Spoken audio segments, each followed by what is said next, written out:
unos poquitos años ya. Entonces, ella trabaja con equinos, justamente eh, es de lo que nos va a hablar de enfermedades virales de equinos. Hasta ahora hemos visto enfermedades virales de bovinos, de cerdos, y en este caso van a ser de equinos. Entonces, lo que yo les encargo a ustedes, por favor, es que vayan viendo las enfermedades que les están dando nuestros invitados y que después las agrupen en las familias a las que pertenecen. ¿Por qué? Porque así viene en el plan de estudios. En nuestro plan de estudios viene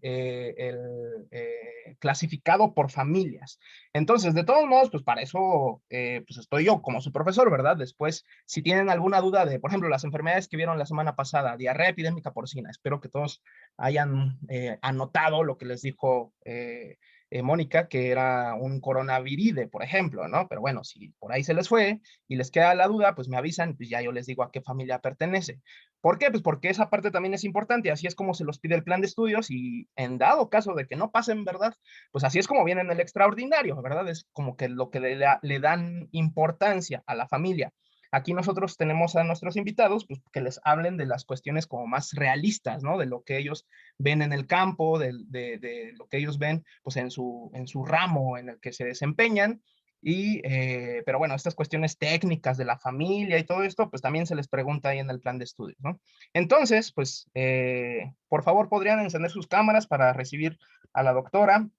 Y bueno, pues recuerden que pues pueden hacerle preguntas, para eso también eh, están aquí con nosotros, para orientarlos. Y bueno, pues me imagino que algunos de ustedes tendrán pues interés en algún momento trabajar con equinos, por ejemplo. Ahorita hemos visto también de cerdos, de bovinos, pues de manera que también tengan ese interés y pues aquí la doctora nos podría resolver algunas dudas, ¿no? Respecto a lo de equinos. Entonces, pues todo listo, Lisette Veloz. ¿Cómo estás, Lisette? Muy bien, muchas gracias. Buenos días, muchachos, mucho gusto. Em, Como dice el doctor, pues sí, yo me especializo en el área de equinos. Mi mayor fuerte es pues realmente la reproducción, pero andamos en todo, porque en el campo tienen que ver de absolutamente todo, ¿no? Y pues felicitarlos porque ya van a entrar a clases presenciales. Es un tanto más pesado, pero la verdad vale muchísimo la pena volver al modo presencial. Ustedes, bueno, no sé en qué semestre están, pero llevan como casi la mitad de la carrera en línea, ¿no? O sea, Sí, ya son de es cuarto semestre son ellos. Y pues sí. sí, o sea, la mitad de la carrera, entonces ya es Ah, sí. preciso, es necesario que vuelvan a las presenciales, más que nada por las prácticas y todo lo demás. Tomar clases en línea es un tanto pesado y seamos honestos, muchos las toman en la cama, ¿no? O luego se distraen y van a desayunar y demás. Y la verdad es que el conocimiento que se adquiere no es lo mismo a estar en un aula. Entonces, bueno, pues qué bueno que ya van a volver. Vamos a empezar entonces. ¿Puedo compartir ya, verdad? Sí, claro, adelante, gracias. La plática es, no sé si ya puedan ver la pantalla. Sí, profesora, ya se ve. Ok, la clase es un tanto corta. Ya había tenido la oportunidad de presentar enfermedades, pero de origen bacteriano con el doctor y la verdad es que me explayé muchísimo. En esta ocasión vamos a ser como más concretos, hablando de las enfermedades principales. Hay alguna que en especial que no les menciono, que es la rabia, porque esa pues ya sabemos que la tenemos en todos los mamíferos, ¿no? En el caso de caballo vamos a hablar de 5 a 6 enfermedades importantes causadas por virus. Una de ellas, dos de ellas tienen que ver con el aspecto reproductivo. Claro, también nos pueden afectar el sistema respiratorio, pero los cuadros en los que se presentan son menos agresivos a que si hablamos de abortos, ¿no? Porque es abortos masivos. Entonces, bueno, voy a apagar mi cámara para que no tengamos problemas con la señal. Igual pueden hacer ustedes lo mismo. Yo no tengo conflicto en ello.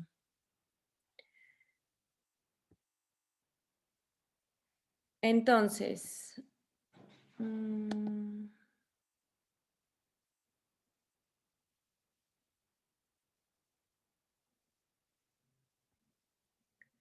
permítanme porque mi computadora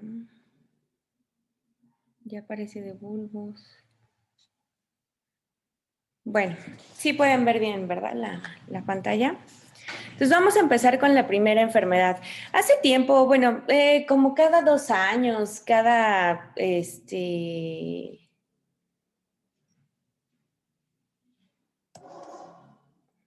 ay, no se cambia. Permítanme tantito.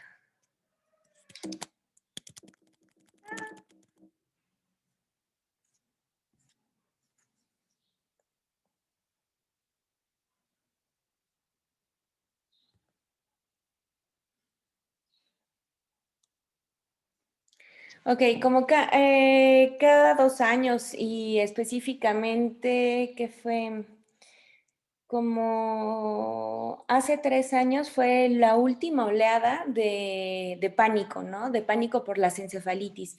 En el caso de los caballos tenemos encefalitis causadas por em, eh,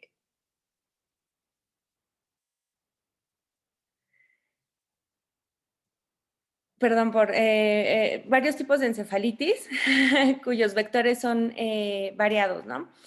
Sin embargo, no todas estas encefalitis pueden presentarse en México. De hecho, se supone en México no tenemos como tal un problema de encefalitis.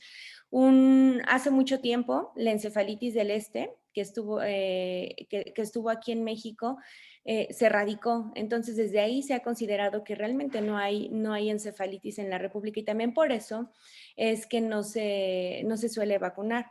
El resto de las encefalitis, bueno, al estar libre el país, pues el hecho de que se observe a algún animal o algún caballo con signología nerviosa, pues pone a todos en histeria, ¿no? Debemos pensar que cualquier signo neurológico, o sea, un signo neurológico no nos va a decir que tengo alguna enfermedad viral, ¿no? Presente y que ya va a empezar la diseminación de la enfermedad. Los signos neurológicos pueden ser causados por muchos agentes etiológicos. Podemos tener protozoarios como el IPM, podemos tener simplemente golpes, podemos tener pues sí, a los virus, pero eso es en los menores casos. Podemos tener rabia, podemos tener enfermedades neurológicas causadas por exceso de minerales, por ejemplo, o nutrientes, como por ejemplo el selenio. Entonces, bueno, hay que distinguir bien de qué estamos hablando y no entrar en pánico, porque eso es lo que ha pasado mucho aquí en el país, que ven a un animal con signología nerviosa y luego piensan que es alguna encefalitis y empieza el caos. En el caso de la clínica equina, nosotros decimos que cualquier signo neurológico es IPM, encefalomelitis protozoaria equina, hasta que se demuestre lo contrario, ¿no? Esa es una enfermedad que me puede causar cualquier tipo de signología nerviosa, ya sea que se restrinja únicamente a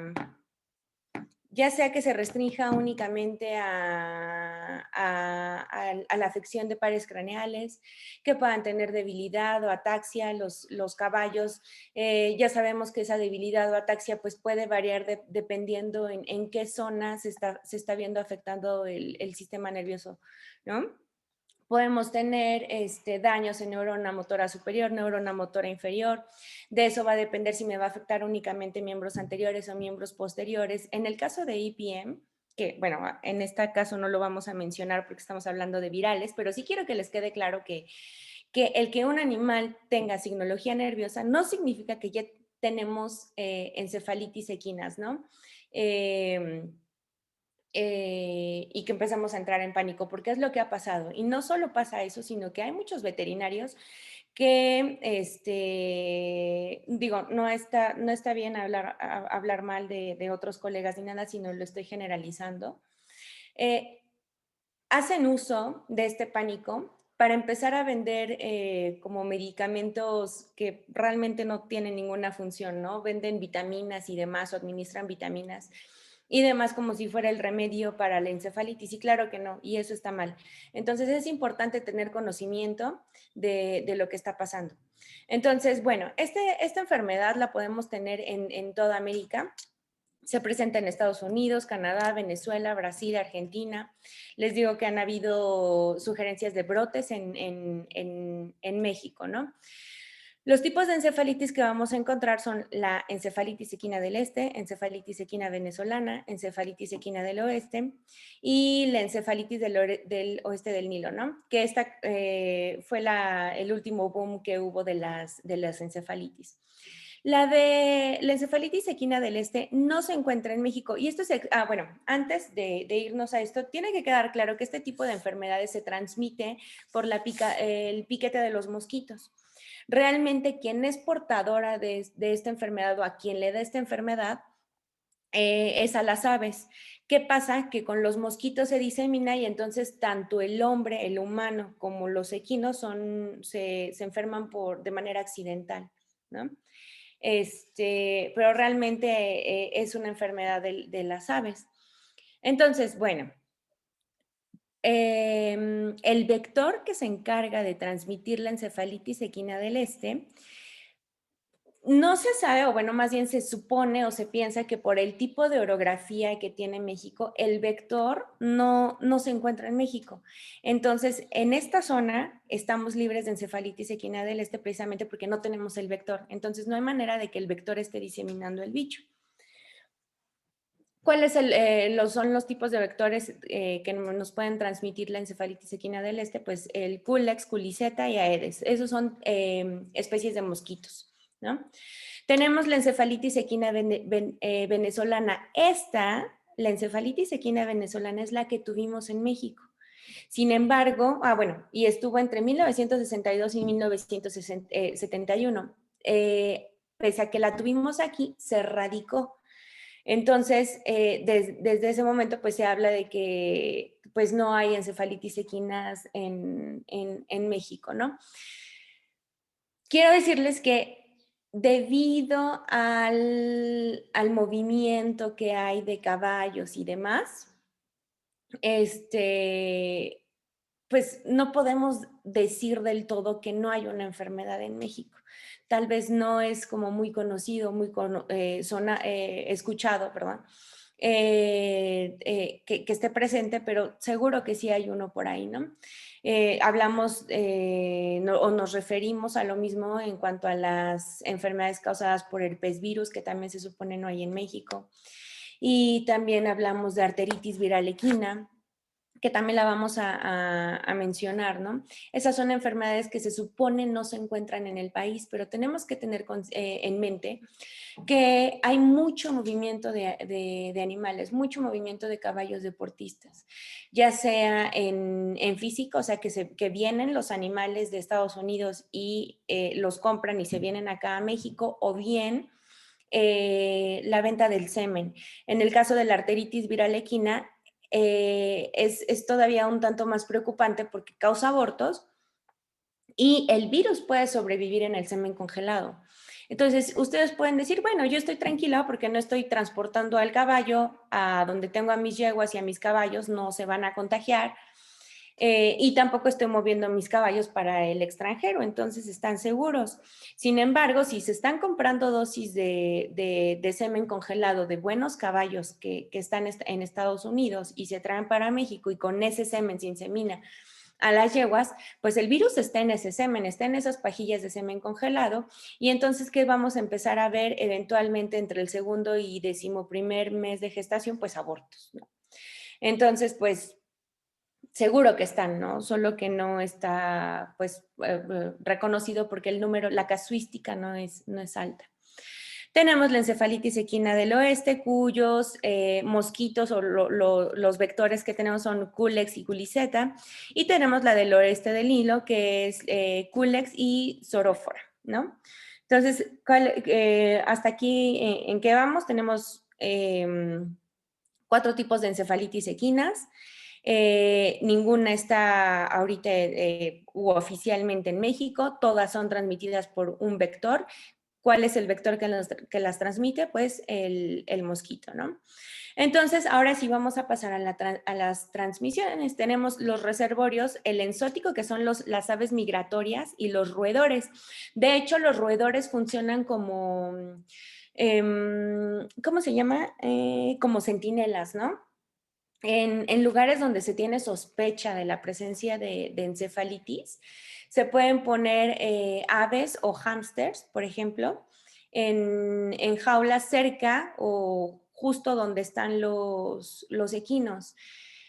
Si los mosquitos que tenemos en la zona están transmitiendo la enfermedad, ¿qué va a pasar con el roedor? Pues en el transcurso de unos pocos días, va a enfermar y se va a morir, ¿no?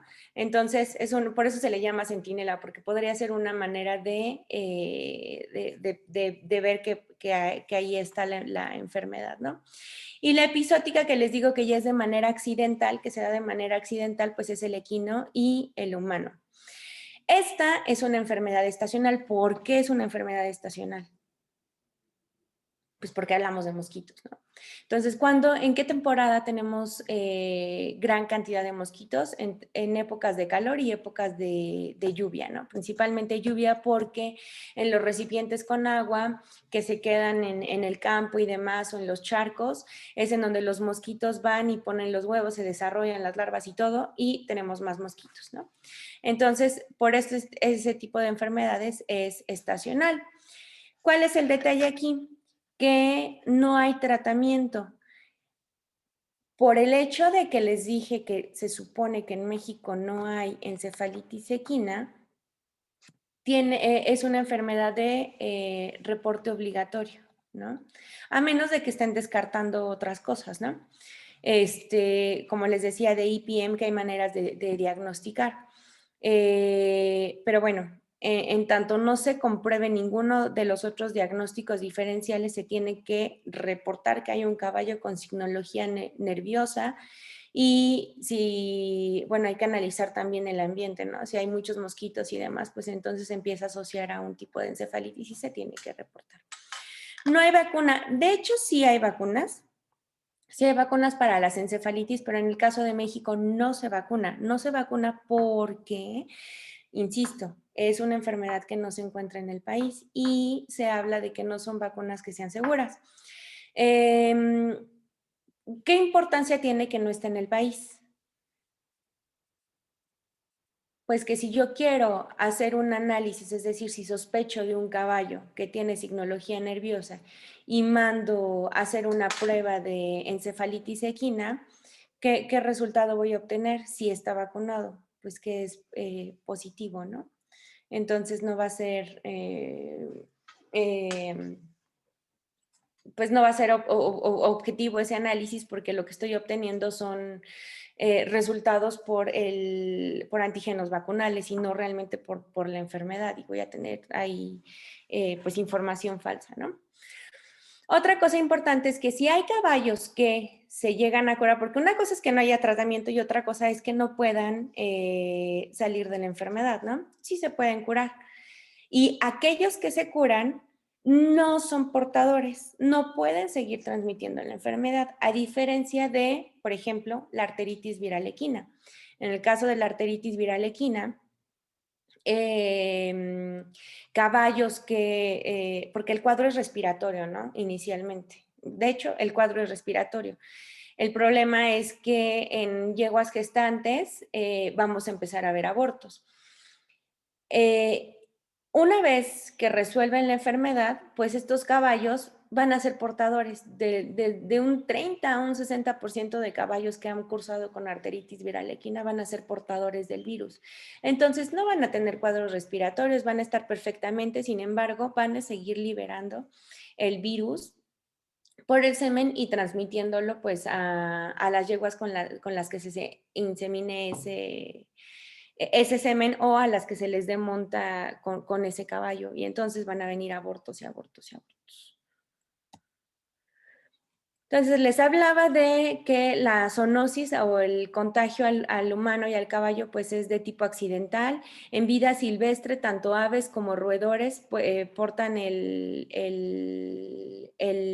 virus y es transmitido por todos los tipos de mosquitos que les mencioné, que son varios, ¿no? Normalmente escuchamos hablar del Culex y de la Aedes, pero tenemos anófeles, hemagogus, soróforas, abetes y un montón de mosquitos más. Se me pasó decirles, ahorita que estaba escuchando al doctor Víctor, las encefalitis son causadas por un virus de tipo Togaviridae, ¿no? Ahí ustedes, bueno, yo ya no me voy a poner a decirles qué tipo de cápsula tienen y todo lo demás, porque eso ya es área del doctor, ¿no? Yo vengo a hablarles más que nada de los aspectos clínicos. Entonces, son muchos, o bueno, la mortalidad de esta enfermedad es alta. Hay animales, como les mencioné, que sí pueden recuperarse, pero son pocos. Los que se recuperan, quedamos que no son portadores. ¿Qué es lo que vamos a observar primeramente como signos en estos caballos que presentan algún tipo de encefalitis? Pues van a empezar primero con fiebre, pero no es fiebre que vaya así de 38, no sé, 38,8, 38,9, ¿no? Sino que ya estamos hablando de fiebres de hasta 41 grados Celsius.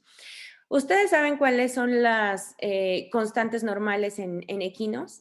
¿Cómo sé que 41 grados? Bueno, no, sí, 41 grados Celsius es muchísimo, ¿no? Para cualquier ser vivo. Pero ¿cómo estoy segura de que es muchísimo y no solo un grado más alto? ¿Cuál es la temperatura normal en los equinos? ¿Alguien sabe? 37,5, 38,5 más o menos. Exactamente, 37,5 a 38,5, ¿no?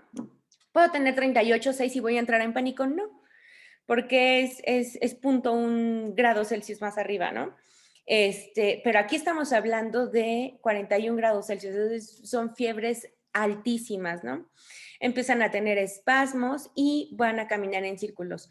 Ya que vayan avanzando más y vayan viendo diferentes signologías nerviosas, se van a dar cuenta que la caminata en círculos o la debilidad en miembros posteriores o anteriores, la ataxia, la incoordinación, la falta de propiocepción, son signos característicos de una enfermedad nerviosa. ¿Qué es lo que pasa después de esta primera signología?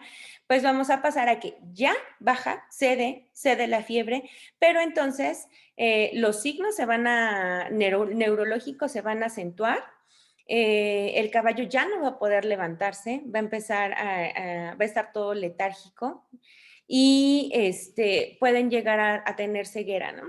No siempre va a pasar la ceguera, pero sí pueden llegar a tener ceguera.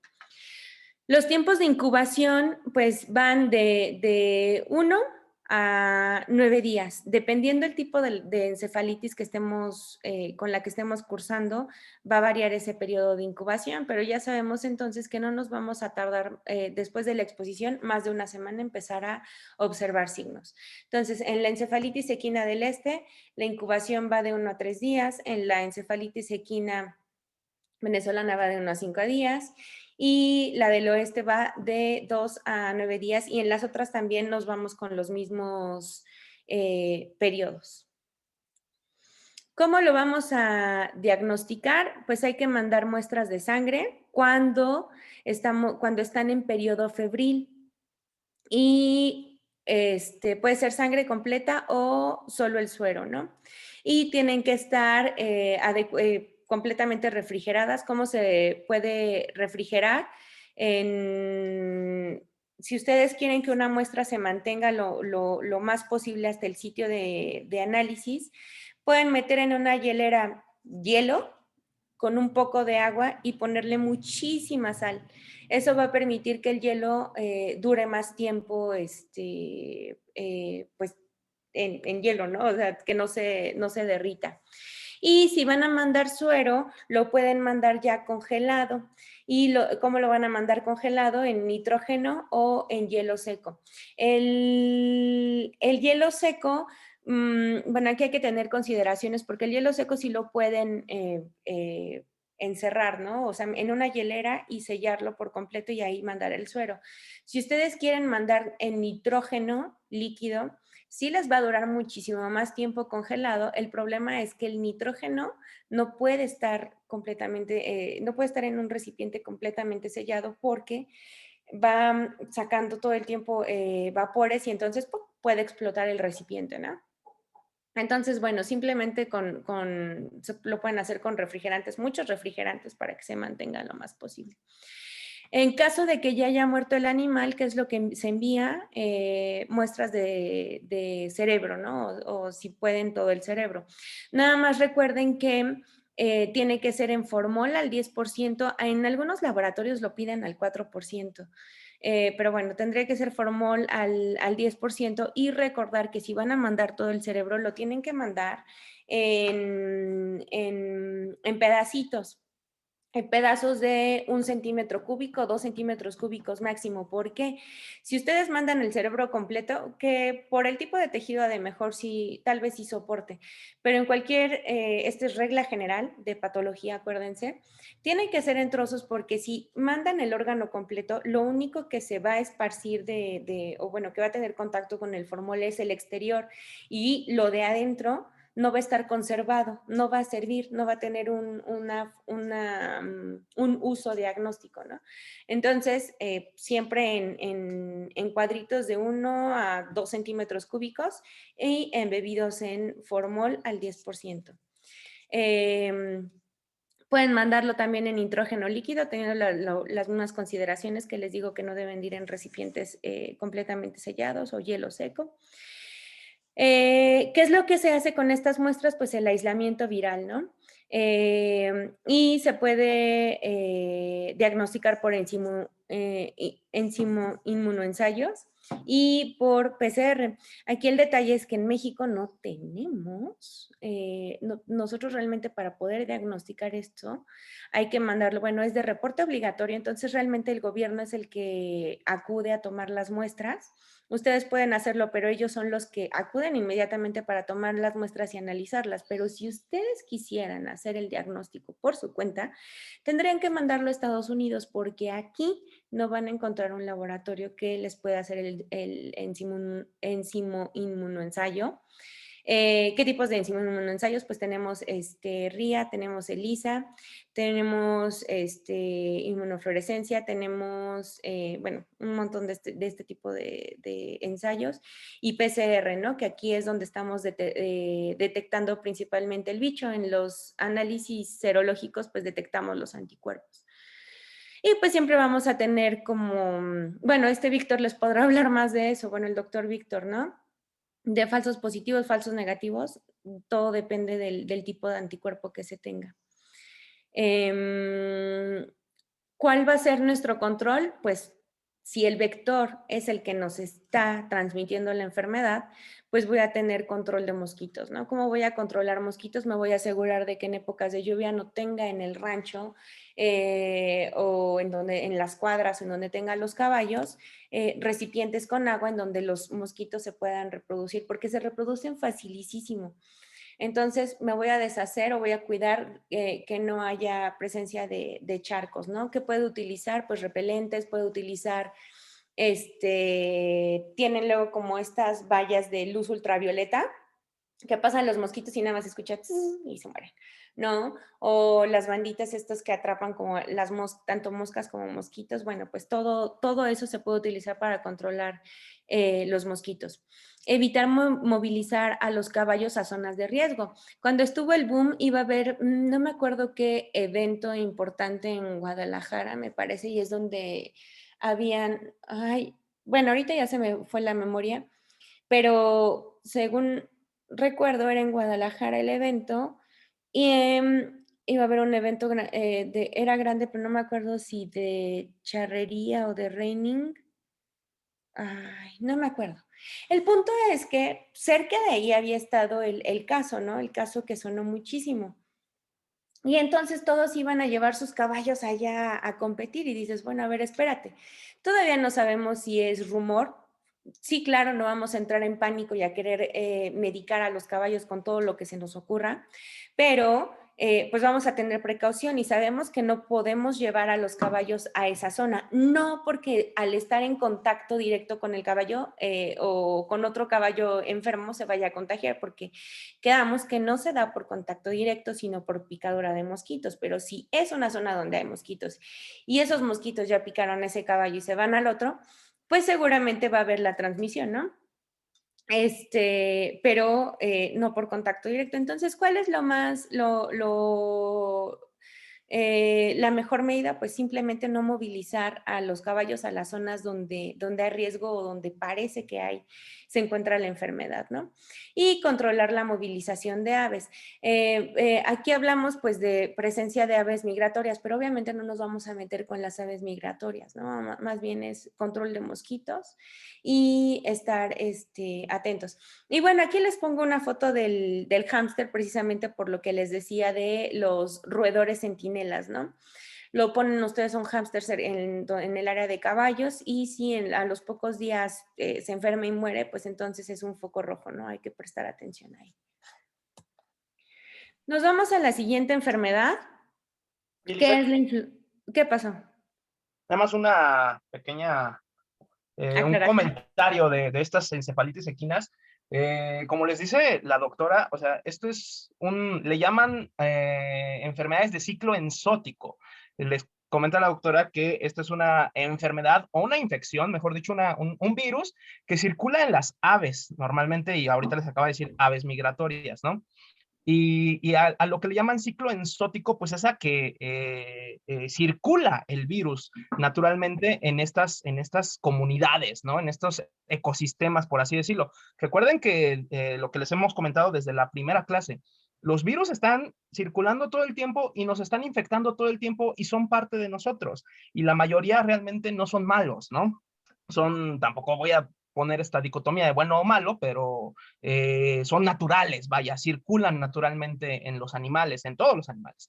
Entonces, estos virus circulan naturalmente en las aves, como les dice la doctora, y más bien es el asunto de la actividad humana, lo que permite que en algún momento pues los humanos nos metamos junto con nuestros animales domésticos, ¿verdad? A algunas áreas, por ejemplo, ahí veo pues lo que nos dice la doctora, ¿no? El oeste del Nilo, Venezuela, lugares donde originalmente no había equinos y bueno, tampoco había humanos, ¿no? Llegaron, pues porque llegaron los humanos. Entonces, así sucede con muchas enfermedades y este es el claro ejemplo de estos fenómenos, ¿no? De cómo los humanos, pues por diseminarnos por todo el planeta, hay lugares donde nos hemos metido, o sea, algo parecido pasó con el ébola, algo, no sé si parecido, pero bueno, se habla de que, por ejemplo, el SARS-CoV-2 surge de virus silvestres, de virus que circulan naturalmente en el murciélago, en el pangolín, bueno, hay varias hipótesis, ¿no?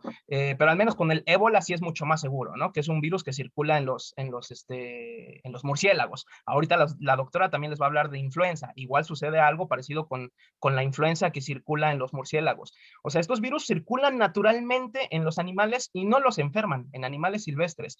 ¿Cuándo se vuelve un problema? Pues cuando la actividad humana precisamente hace que nos extendamos por todo el planeta junto con nuestros animales domésticos y pues nos enfermamos nosotros o se enferman los animales domésticos, ¿verdad? Pero este es un claro ejemplo de ello. Y ya, nada más era eso lo que quería agregar. Gracias. Ok. Eh, pues sí,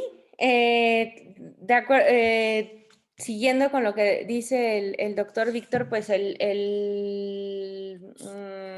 la simbiosis que tenemos con un tipo viral, ahí sí me tendrá que ampliar la información, Víctor, es la placenta, ¿no? El desarrollo de la placenta Ah, es de origen viral. sí, exacto, sí, es de un retrovirus que codifica la sincitina precisamente. Entonces, pues sí, o sea, más bien depende que cómo se dé el contacto, ¿no? Normalmente cuando se establece una relación de simbiosis, es un contacto accidental y gradual, ¿no? El problema con los humanos, pues es que estamos abarcando por todos lados y metiéndonos en donde pues, no tenemos por qué meternos y haciendo combinaciones ahí, quimeras en todo, ¿no? Experimentando y demás. O sea, no digo que la experimentación esté mal, sino que me refiero a que invadimos zonas donde hay cosas que pues por naturaleza, pues todavía no tenemos ese contacto como para que sea gradual y nos vayamos adaptando, ¿no? Y llevando una relación equilibrada y pues pasa lo que ahora, ¿no? Y bueno, nada más como detalle que tampoco tiene nada que ver, pues sí, el caballo moderno sí llegó de Europa, pero recuerden que el caballo, el ancestro del caballo es de América, ¿no? Entonces, dicho lo contrario a las migraciones, que acuérdense que ya estamos como rompiendo estos esquemas etnocentristas europeos. El caballo se originó en América y migró por el estrecho de Bering hacia Asia y ahí se fue desarrollando hasta evolucionar en el caballo moderno que volvió a América ya en la época de la conquista, pero claro, para eso pasaron muchísimos años y obviamente así como evolucionaron los caballos, evolucionaron pues los bichos, ¿no? Que los trajeron para acá en la época de la conquista. Pero bueno, sigamos con influenza. Esta es una enfermedad sí común en el caso en caballos. De hecho, la recomendación es vacunar anualmente.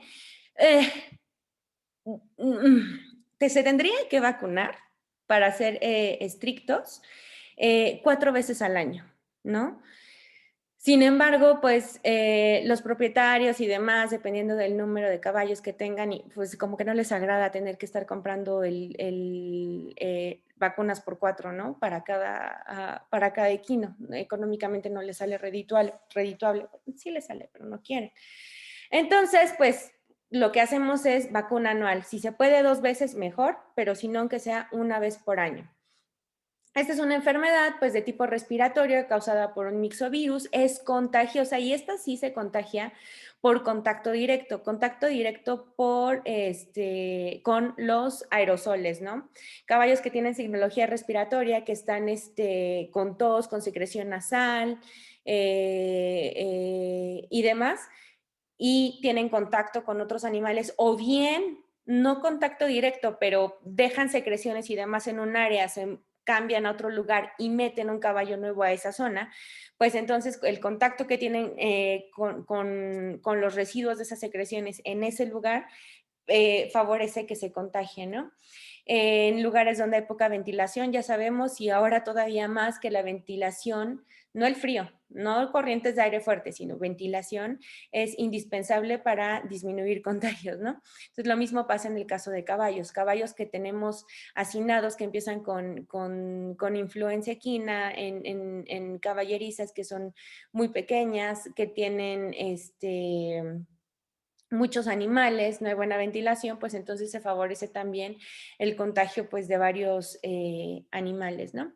¿Qué nos va a provocar este bicho, este tipo de enfermedad? Pues neumonías, ¿no? Les decía, puros signos respiratorios. Y la incubación es de 2 a 3 días, pero desde que inicia hasta que se recupera el animal puede tardar de 2 a 3 semanas. Todo depende cómo se vaya dando el tratamiento. Ahora, es un virus, ¿no? ¿Qué tratamiento utilizaríamos para estos casos? Penicilina, gentamicina, ¿qué utilizaríamos?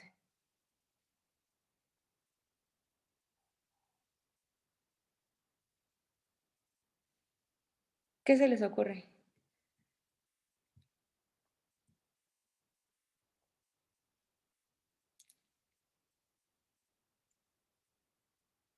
Cri, cri. Voy a poner mi grillito de cri, cri, cri, cri.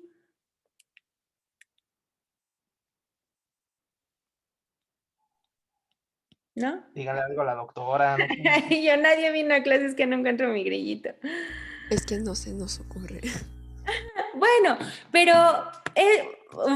fue una pregunta mala onda porque si es una enfermedad viral, ¿yo puedo administrar antibiótico? No, no sirve. Realmente contra el virus no va a servir, pero yo sí administro antibiótico. ¿Por qué? Porque en las enfermedades virales luego pueden hacer como sinergia con las bacterias, ¿no? O sea, se complica y con las bacterias se puede como agravar la enfermedad. Exactamente, tenemos bichos oportunistas, ¿no? Entonces, efectivamente el caballo se va a encargar, sí puede utilizar alguno que otro antiviral, pero ya sabemos que los antivirales pues son principalmente como placebos para nosotros, ¿no? Pero si utilizo antibiótico, el sistema inmune del caballo se va a encargar de deshacerse de ese mixovirus. Y yo lo que me voy a encargar de deshacerme es de esos bichos oportunistas que por la depresión o la inmunosupresión del caballo que esté presente por combatir esta enfermedad, para evitar eso, enfermedades oportunistas, entonces voy a administrar antibiótico, ¿no? Es lo que puedo hacer y obviamente asintomáticos, ¿no? Quiero disminuir la fiebre, voy a administrar antiinflamatorios no esteroidales, puedo tener en el caso de equinos flunixin, puedo utilizar igualmente fenilbutazona, aunque por costumbre utilizamos más flunixin. Para controlar la fiebre, ¿no? Puedo ayudar si tengo tos y secreción nasal, serosa y demás. Bueno, serosa tal vez no tenga tanto problema, pero si se me llega a complicar con un bicho oportunista y ya se vuelve mucosa, y le cuesta trabajo respirar y tiene estertores y demás, pues ya me puedo ayudar de medicamentos como el Ambroxol, Cloranfenicol y todos estos que me ayudan a que esté sacando, ¿no? Todas esas secreciones. Por lo tanto, ese animal se vuelve todavía más peligroso para el resto de los animales porque hay más probabilidad de que los contagie. Entonces, en cuanto tenga un animal con un cuadro respiratorio de este tipo y fiebre, hasta de 40 grados o más bien más de 39 grados Celsius, entonces pues, se va a cuarentena, que también es una práctica que no tenemos arraigada, ¿no? Ni para los animales que llegan, ni para los que se enferman. Y es algo que se debe de hacer porque hay ranchos en los que llegan muchos caballos de Estados Unidos. Y así como si nada, ay, sí, ya llegó, está bien guapo y todo, y lo meten a la caballeriza al ladito de todos los demás animales que tenemos sanos. No, realmente no sabemos qué tiene, ¿no? ¿Qué trae escondido? Entonces, siempre es importante tener un periodo de cuarentena y si están enfermos o empiezan a tener signología respiratoria, igualmente aislarlos para evitar el contagio de los demás animales. Entonces, les decía, desde que empieza hasta que termina, puede durar de 2 a 4 semanas. Durante todo ese tiempo puede estar presentando fiebre, tos y las secreciones y pues obviamente depresión, ¿no? Aquí los antígenos que nos van a provocar, que van a estar molestando, son hemoaglutininas y neuraminidasas, ¿no? ¿Cómo lo vamos a diagnosticar? Pues, ¿cuál es nuestro diagnóstico diferencial? Arteritis viral equina y rinoneumonitis equina. Arteritis ya les mencioné hace ratito. Tenemos la presentación respiratoria y la presentación reproductiva. La que nosotros vemos clínicamente, o así bien, es el cuadro respiratorio. Y eventualmente lo único que vemos, o sea, después de un ratito, lo que vamos a ver son abortos, ¿no? En el caso de la rinoneumonitis, ¿por qué también es diferencial? Porque la rinoneumonitis, que es causada por un herpes virus equino, hay 4 tipos de herpes virus, también ahorita lo vamos a ver, también presenta un cuadro respiratorio, pero no solo presenta un cuadro respiratorio. El herpes virus equino también tiene signología nerviosa, entonces podemos, un signo diferencial de la encefalitis puede ser también un herpes virus equino, ¿no? Tipo 1. Y además, La rinoneumonitis equina tiene también una presentación reproductiva y entonces también podemos empezar a ver abortos. ¿Cuál es la diferencia entre la arteritis viral y la rinoneumonitis? Que la rinoneumonitis, una vez que se termina, o sea, se da el aborto y eso ya, ahí se componen, se reponen y ya, ahí queda. Los caballos no son portadores, ni semen ni nada. En el único que sí es portador el semen es en la arteritis viral equina, ¿no? Bueno, los sementales son los portadores. ¿Cómo se diagnostica también, o bueno, qué prueba se utiliza? La inhibición de la hemoaglutinación, ¿no? ¿Cómo lo vamos a controlar? Con vacunación. Yo les decía que lo ideal serían 4 veces por año, pero como no les agrada, entonces lo dejamos en 2 veces y esas veces pueden ser a finales del año, ¿no? Que es la época de fríos, es octubre, noviembre, ¿no? Y luego iniciando, ¿no? Ya las personas que solo quieren vacunar una vez por año, es decir, anual, pues lo hacen igual en diciembre, ¿no? Octubre a diciembre. En potros se recomienda que se haga una inmunización a los 4 meses, a los 5 y al año, y de ahí ya se vuelve anual. Pero pues también los potros se vacunan hasta que tienen por ahí de los 6 meses y de ahí ya se vuelve anual. Vamos a pasar con la rinoneumonitis viral equina. Este tipo de enfermedad les digo que es causada por un herpes virus. Vamos a tener 4 tipos de virus, el 1, 2, 3 y 4. El que es principal, el que nos causa más problema es el tipo 1. El tipo 1 se va a presentar como una enfermedad respiratoria invernal principalmente. Puede presentarse después con signología nerviosa o solo con signología nerviosa y no respiratoria. Y ya la última fase de esta enfermedad es que se presenta en cualquiera de estos 2 primeros cuadros y después me lleven a la presencia de abortos, ¿no? Y ¿cuál es la diferencia con la arteritis viral equina? Que los abortos, porque acuérdense que ambos tienen abortos. La arteritis puede ser desde el 2.º mes de gestación hasta el 11.º mes de gestación y en el caso del herpes virus o de la rinoneumonitis viral equina, vamos a observar los abortos principalmente en el 3er tercio de la gestación, ¿no? Tanto en la influenza como en la rinoneumonitis se van a ver afectados los caballos jóvenes, ¿no? Como es una enfermedad de tipo respiratorio, también la vamos a ver, ya les decía, en invierno, ¿no? En la época de fríos.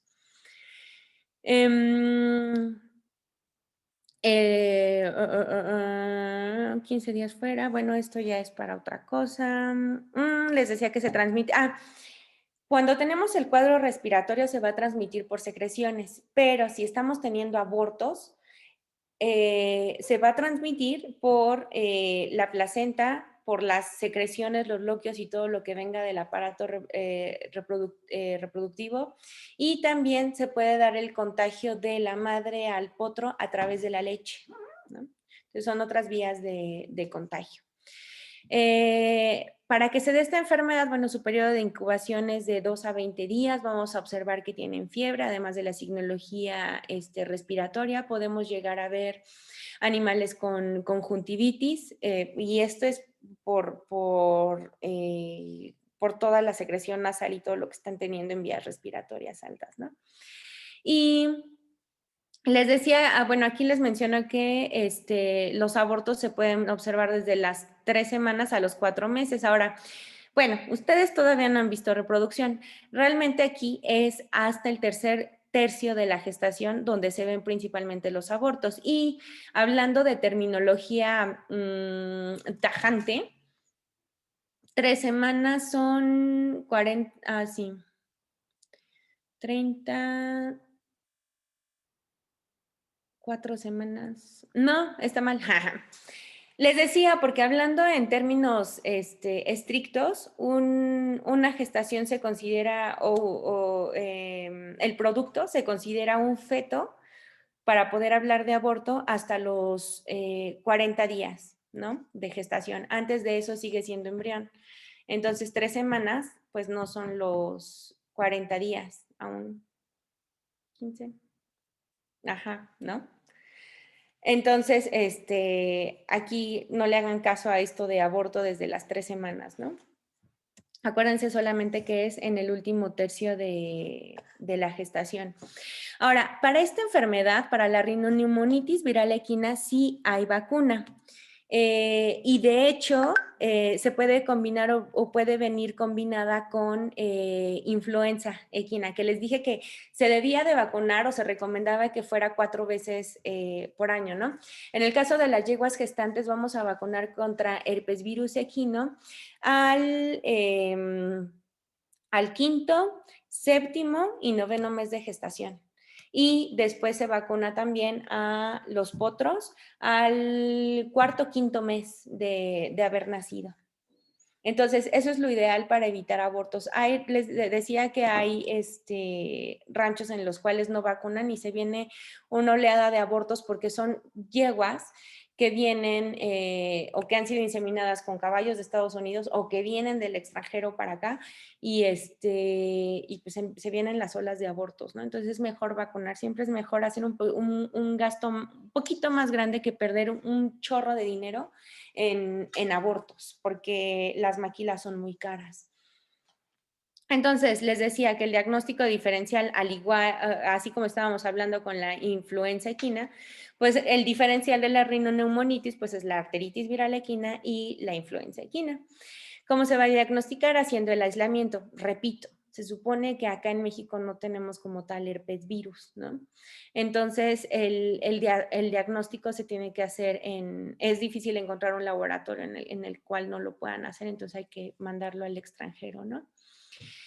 Se puede aislar el virus y se puede buscar cuerpos de inclusión en células del aparato respiratorio o llevar a analizar los fetos. Los fetos se van a caracterizar porque van a tener edema pulmonar y hepatitis. ¿Cuál es el control? Pues vacunar, ya les dije, al 5º, 7º y 9º mes de gestación. En caso de que se observe algún caso sugerente de rinoneumonitis, pues buscar el diagnóstico. Hay que hacer la cuarentena de los animales, aislar a los animales que veamos con este tipo de signología, que puede ser respiratoria, acuérdense, respiratoria, neurológica y de tipo reproductivo, ¿no?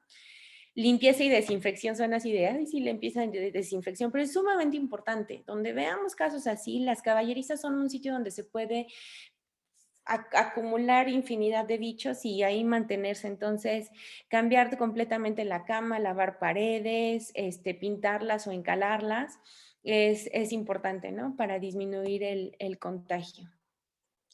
Vamos con la anemia infecciosa equina. Esta es causada por un retrovirus. Es de curso agudo, crónico o inaparente. Aquí esta, que es la que, creo que la estabas confundiendo con la influenza, ¿no, Vic? Pero bueno, la anemia infecciosa equina también es, el foco de infección, pues son los insectos hematófagos, ¿no?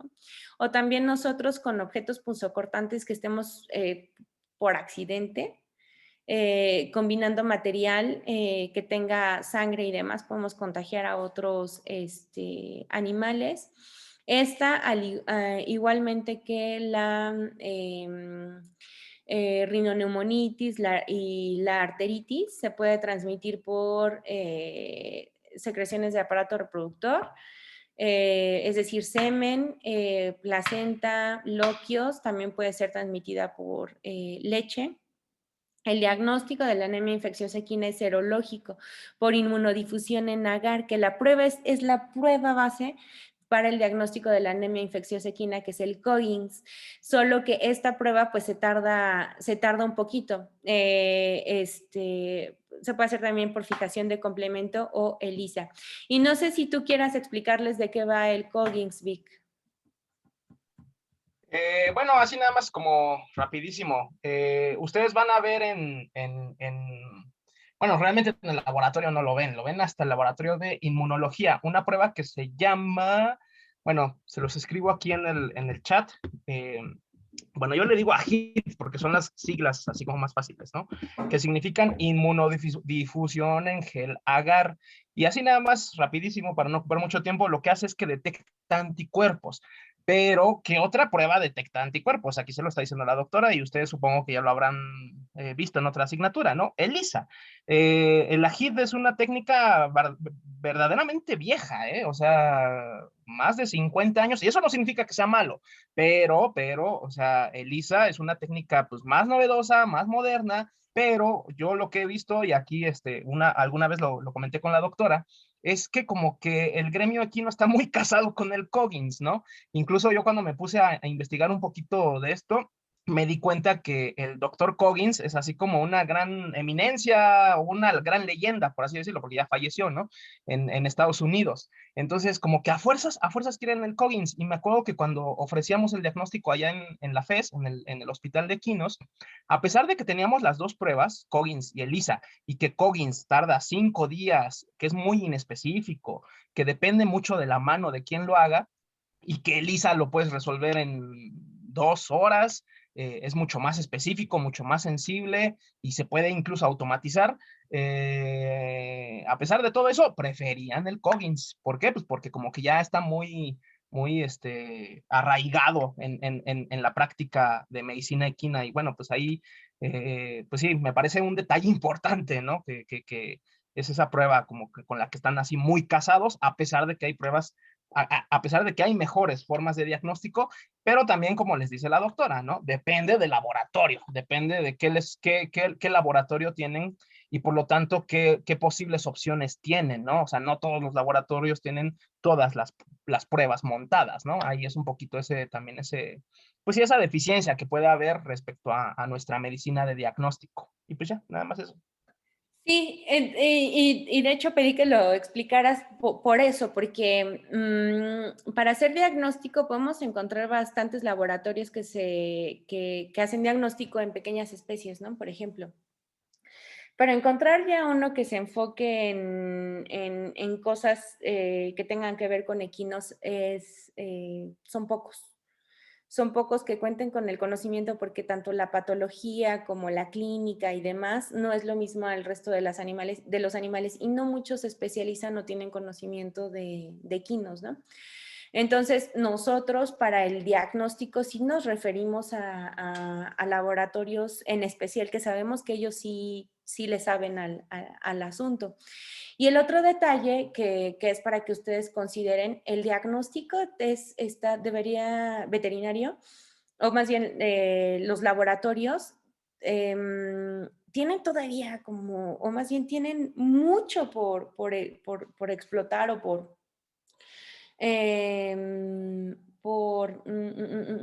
no sé cómo decirlo, ¿cómo lo dirías, Víctor? O sea, está en pañales, el diagnóstico está en pañales, porque no solo en equinos que estamos casados con el Coggins, que sí es lo que se utiliza, sino, de hecho, es lo que te piden en los lugares de competencias y demás, tienes que llevar la prueba de Coggins, no puedes llevar ningún otro tipo de prueba, así sea PCR, que es todavía mucho mejor prueba, que también es eso, ¿no? Todos ya, ELISA. Y la PCR ni la pelan, y la PCR la verdad es que es súper buena. Obviamente aquí también depende, ¿no? El curso de la enfermedad. Si estamos hablando de una enfermedad que está cursándose, o sea, que tenemos ahí el bicho, pues claro que el medio de detección adecuado es la PCR, pero si ya estamos hablando de tiempo después, pues ahí no podemos hacer una PCR, ¿no? Ahí quien nos interesa son los anticuerpos y por eso haríamos análisis serológico, pero bueno. De todos modos, si está cursando con la enfermedad, que es normalmente cuando se envían pruebas, pues la PCR está como muy relegada y es un diagnóstico muy bueno y certero, ¿no? Es que haya un falso positivo, pues no sé tú Víctor, ¿cuál sería la probabilidad de un falso negativo o falso positivo? Bueno, así con números de probabilidad no lo sé, pero sí sería mucho más alta en una HIT, en un Coggins, que con un ELISA o que con un PCR. Ahí la PCR tiene un detalle con este virus. ha sido difícil estandarizar PCRs de anemia infecciosa equina. Ya en el laboratorio lo intentamos y hasta ahorita no se ha obtenido éxito, y por lo que hemos visto en otros reportes ha sido similar. Igual, y por eso también se basan mucho en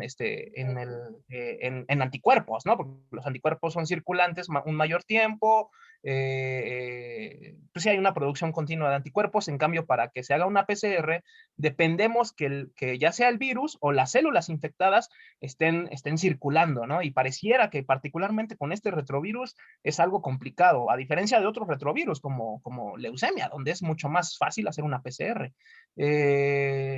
Leucemia viral felina, vaya. Pero sí, sí, es mucho más fácil obtener malos resultados con un Coggins, con una HIT, que con otras pruebas, ¿eh? Pero bueno, pues sí, como le dice la doctora, o sea, incluso en competencias internacionales, incluso en movilidad internacional de caballos, piden esta prueba, ¿no?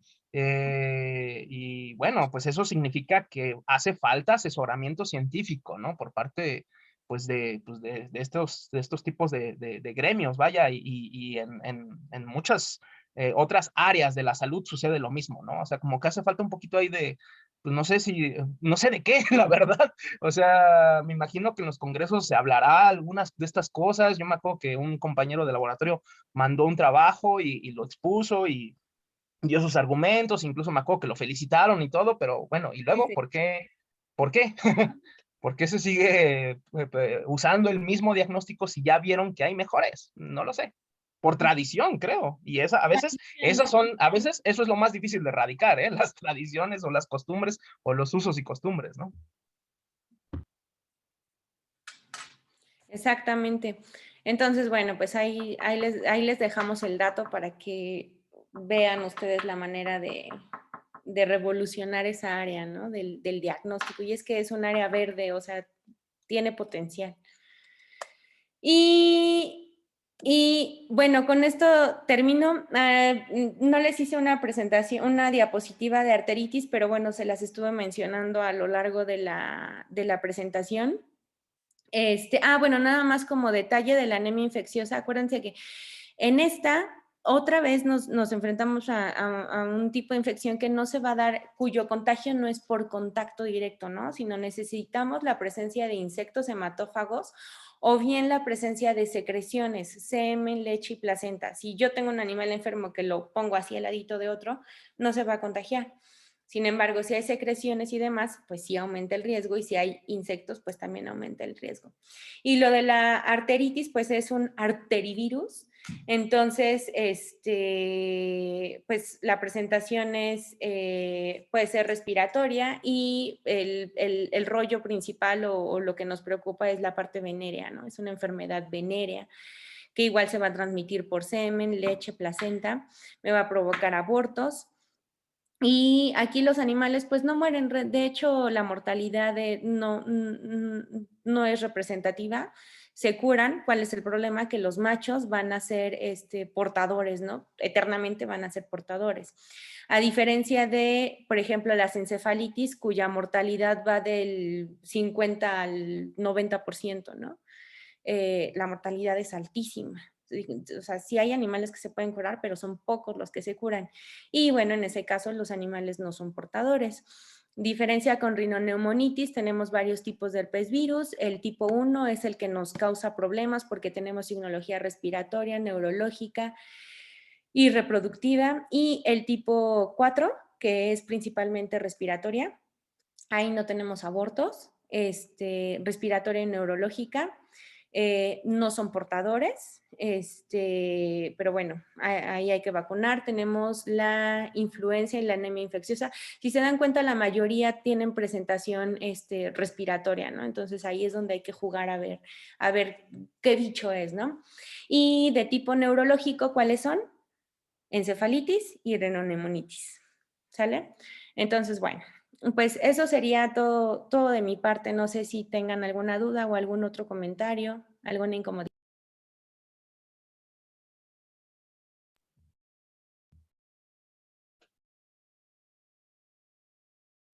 Algo que le quieran preguntar a la doctora.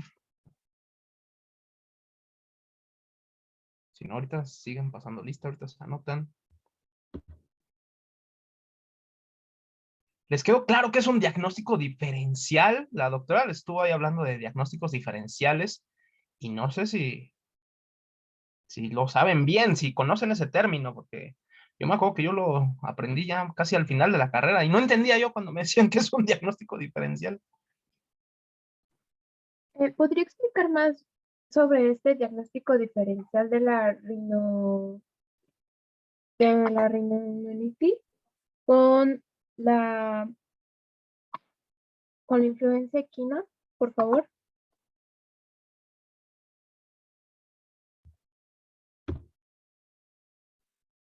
Creo que tu micrófono está apagado, Lice. Lo que les decía el doctor, ¿no? Hay que empezar por ver qué es un diagnóstico diferencial. Entonces, un diagnóstico diferencial se refiere a la lista de enfermedades que me pueden dar una lista de signología, ¿no? Entonces, yo les pongo como diagnóstico diferencial de un cuadro respiratorio, les pongo arteritis viral equina, rinoneumonitis e influenza equina. ¿Por qué son diagnósticos diferenciales? Porque todos me producen un cuadro respiratorio. Entonces, ahora, ¿qué es lo que tengo que hacer? Distinguir qué otro signo tengo que me diferencie una de otra enfermedad. ¿Cómo lo puedo hacer? Uno, por el análisis, ¿no? Es decir, las pruebas de laboratorio, ¿no? Todas me van a presentar fiebre, todas me van a presentar secreción nasal serosa, porque estamos hablando de virus. Acuérdense que cuando tenemos enfermedades bacterianas, el tipo de secreción nasal cambia y se torna mucoso, verdoso. Pero bueno, si hablo de influenza equina, sé que me va a afectar a animales jóvenes, ¿no? Si hablo de rinoneumonitis, pues tengo un cuadro respiratorio que se va a resolver, pero eventualmente voy a poder ver abortos, ¿no? Si estoy hablando de arteritis viral, tengo igual un cuadro respiratorio que se va a resolver y después también voy a ver abortos. Entonces, si vi abortos en mi signología, entonces voy a descartar influenza equina, porque ya sé que esa no me provoca abortos. Entonces, me quedo con rinoneumonitis y arteritis. Y entonces, ahora, ¿cómo voy a distinguir entre cada uno? ¿Cuál es la diferencia entre ambos?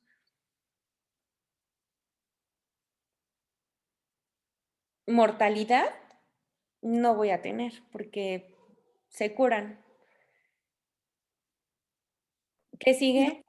¿Era el momento en el que se daban los abortos? Exactamente. Entonces, aquí tengo una diferencia. Ambos me van a provocar cambios respiratorios, bueno, signología respiratoria y abortos. Pero ahora, entre abortos, ¿cuál es la diferencia? Que en rinoneumonitis los voy a ver en el último tercio de la gestación y en el caso de arteritis viral equina los voy a estar encontrando desde el segundo mes hasta el final de la gestación, ¿no? Puedo encontrar abortos. ¿Qué otra cosa? Pues el análisis, por eso es importante y por eso recalcamos mucho el doctor y yo en el envío de muestras y el análisis en laboratorio, ¿no? Poder hacer un análisis y que nos digan si tengo o no tal bicho es importantísimo.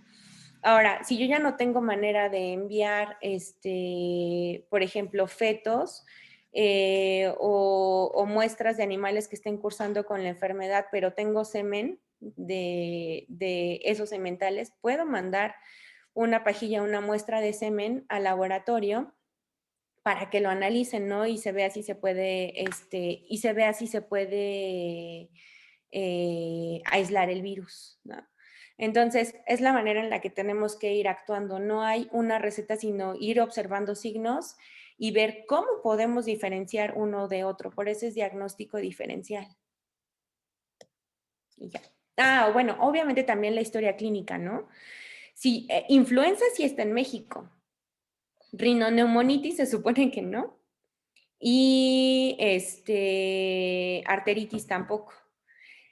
Sin embargo, sí podemos vacunar contra rinoneumonitis, no contra arteritis. Entonces, si yo estoy en un rancho donde hay caballos de trabajo y tienen secreción nasal y no tienen contacto con caballos del extranjero ni nada por el estilo, ¿en quién pensarían? ¿Influenza, rinoneumonitis o arteritis?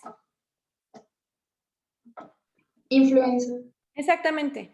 Y si tengo un rancho que tiene competencias en reining o en charrería o lo que sea, reining, que viajan más, en reining, y se fueron a una competencia a, no sé, a Kentucky o a Estados Unidos o lo que sea, y regresaron y a lo mejor no observaron el cuadro respiratorio en ningún momento, pero después de un rato empezaron a tener abortos, o compraron una yegua en Estados Unidos y después empezaron a tener abortos. ¿De quién sospecharían? ¿Influenza, rinoneumonitis o arteritis? Rinoneumonitis. Y arteritis, ¿no? Principalmente rinoneumonitis, antes más rinoneumonitis que arteritis, pero esos son los diferenciales.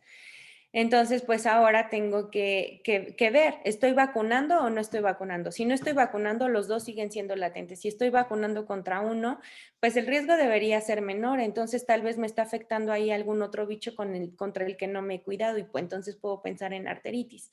Entonces, tengo que analizar bien la situación, la historia clínica del rancho o de los animales para ver por qué diagnóstico me voy a ir o a qué agente le voy a echar la culpa antes de decir es esto y empezar un tratamiento. ¿Sí? ¿Queda o no?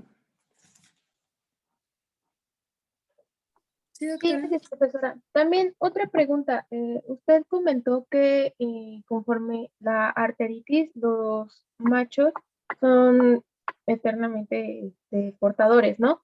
¿Qué se Ajá. hace en cuestión de estos machos? La verdad es que se tienen que eliminar como reproductores. Ya no puedes utilizar su semen.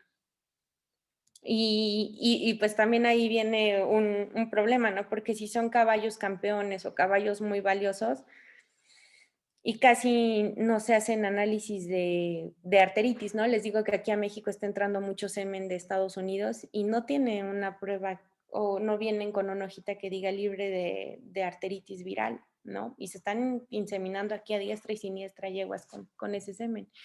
Y justo se los menciono porque hemos tenido varios casos de abortos en ranchos. Entonces, pues ahí lo que estamos haciendo es vacunar contra herpes virus, pero claro que queda latente o queda ahí pendiente el análisis, ¿no? De muestras para ver si estamos ahí teniendo un herpes virus o el riesgo de una arteritis, porque se ha inseminado con semen congelado y como les decía, el virus se mantiene en el semen congelado, o sea, en nitrógeno líquido, y el nitrógeno líquido tiene una temperatura de menos 196 grados Celsius, o sea, el virus es súper resistente. Entonces, pues es eso, ¿no?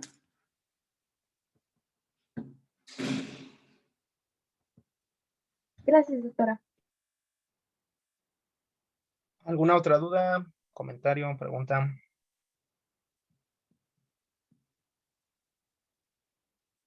Oye, ¿me recuerdas cuánto dura la gestación de de un caballo? ¿11 meses? El otro día me preguntaron y ya no me acordaba. No lo manejo, bueno, se maneja como 11 meses, pero yo no me gusta. Entonces lo manejo a 335 días, más o menos 15 días. Eso significa que desde los 320 días puede estar pariendo la yegua. Si pare antes de eso, ya es prematuro y casi de ley se mueren antes de esos 320 días. Ahí me ha tocado ver yeguas que paren hasta el año. O sea, se tardan un mes más en parir, no pasa nada. ¿Cuál es el problema? Que nazcan antes de tiempo. Después de tiempo no hay ningún problema. Y también, ojo, no se debe de inducir el parto jamás. Jamás, jamás, jamás, jamás, jamás. Y ya.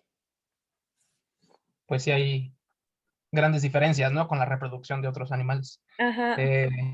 Sí, bueno, eso fue fuera del tema, ¿no? Pero el otro día me preguntaron y ya no me acordaba cuánto dura la gestación de un caballo. Bueno, una yegua.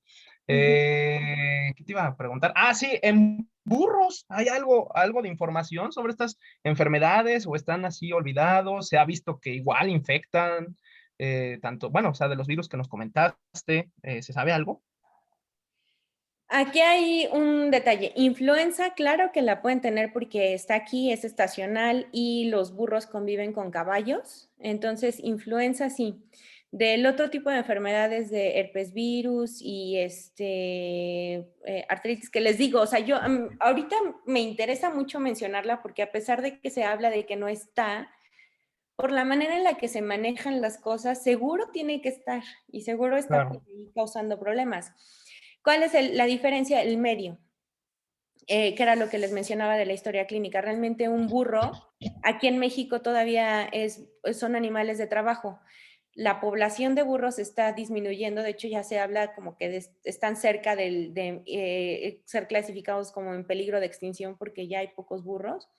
Y además se encuentran en el campo, no tienen contacto con animales que anden en otros lados, ¿no? Así para contagiarse. Entonces, yo puedo decir que, pues claro que les daría. ¿Cuál es la diferencia? Que no tienen el contacto. Están aislados, ¿no? No tienen el contacto, no, ya. entonces por eso no se ve. Y la otra, la casuística, si lo llegasen a presentar por azares del destino, pues son burros y a nadie le importan los burros. Pobrecitos. Ajá, exactamente. O sea, sí, en cualquier ámbito de investigación, en reproducción, en clínica, los burros están muy relegados. Ahorita se está dando como un poquito más un boom en Europa, tal vez también en Estados Unidos, porque por el hecho de que ya están en peligro de extinción, ya los están teniendo como animales de compañía y más bien en burros empezamos a ver otros problemas de obesidad y de, Órale. y de síndrome metabólico. En México no, porque México es otra realidad.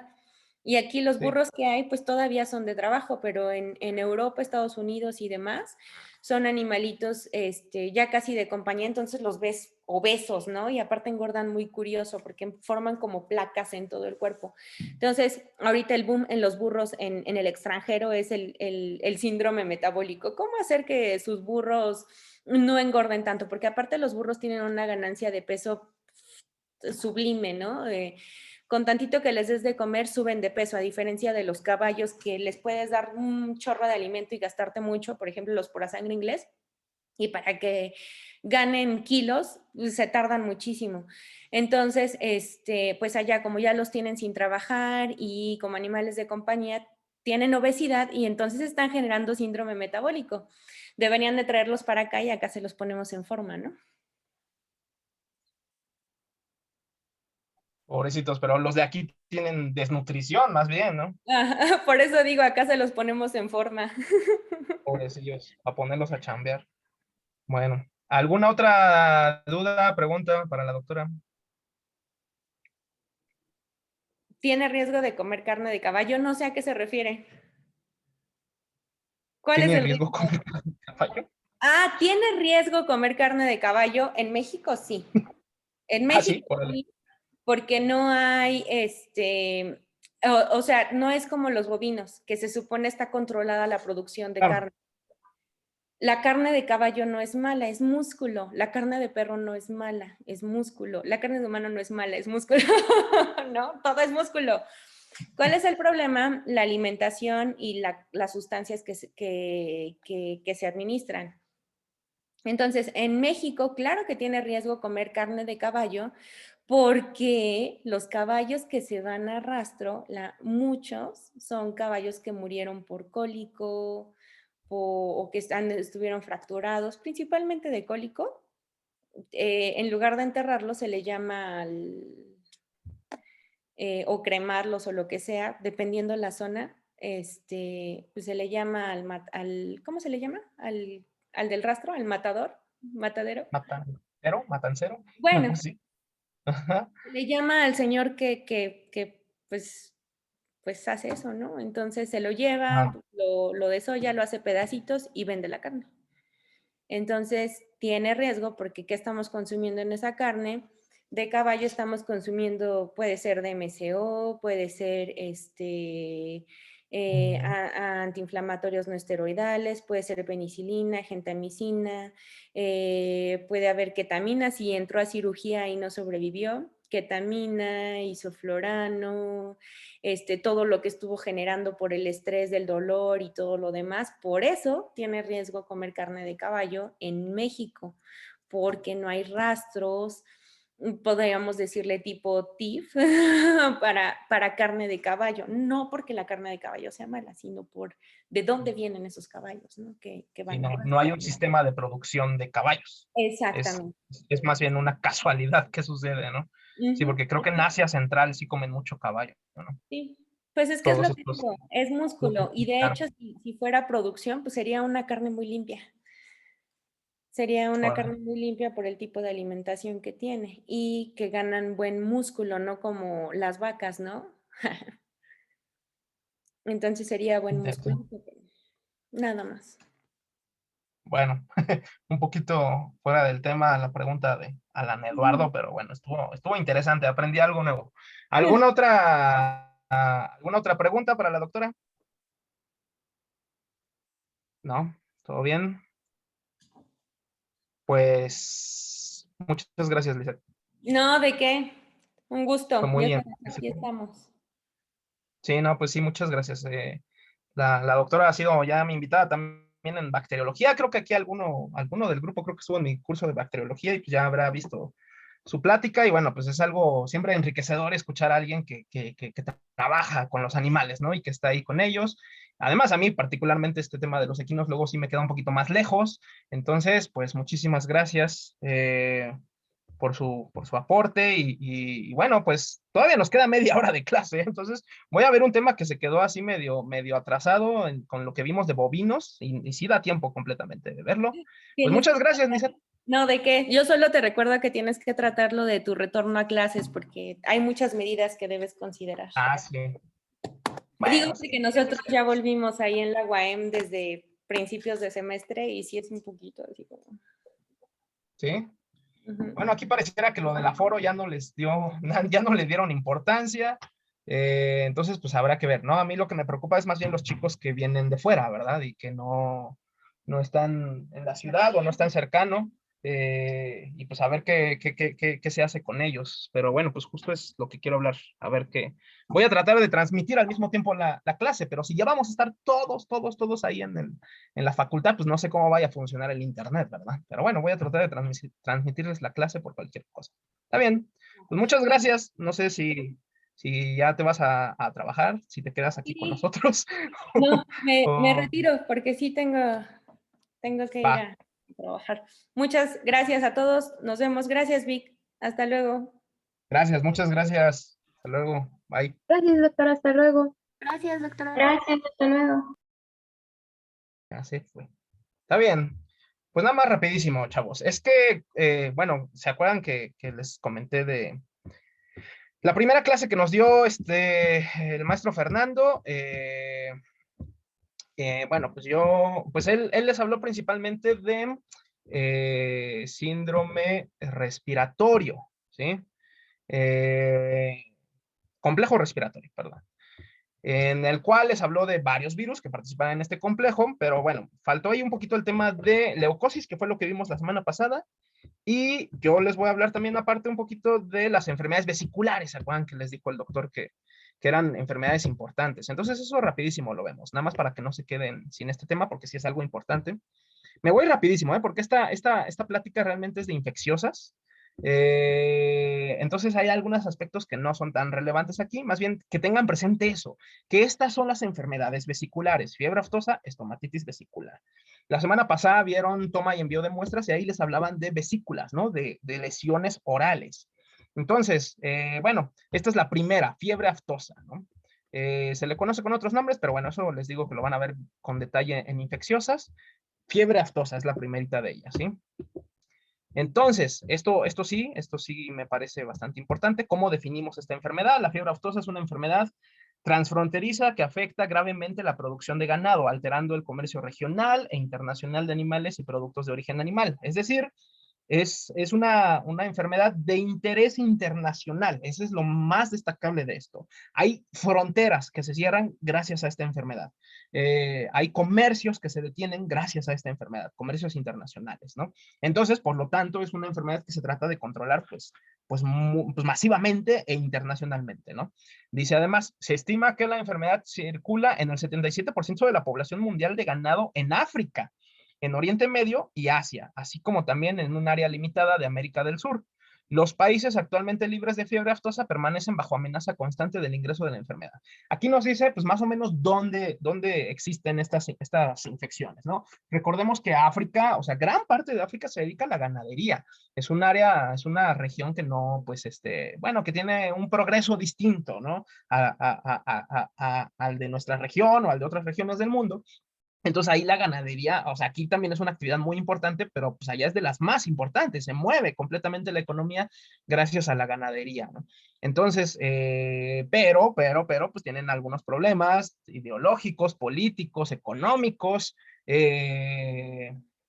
sociales, que, bueno, pues los tienen pues con un progreso distinto, ¿verdad? Entonces, por eso es que estas enfermedades todavía prevalecen en estas áreas, ¿no? Sin embargo, hay otras áreas que son libres, por ejemplo, pues México, Estados Unidos, ¿no? Son áreas libres de esta enfermedad desde los 60. Ya les hablaba aquí la doctora de las enfermedades exóticas, ¿no? Es decir, estas enfermedades que no se encuentran en México, pero que sí se encuentran en otra región. Etiología, bueno, esto sí, es un virus de la familia Picornaviridae. Eso es lo importante aquí, ¿eh? Recordemos que lo que les decía, esto está clasificado según las familias virales.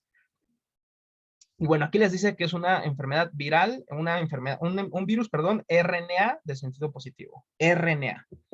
¿Qué es lo que quiero que les quede claro? O sea, ahorita que han estado viendo a los ponentes, que les hablamos de enfermedades, ¿a qué familia pertenece? Y ese virus es RNA o es DNA.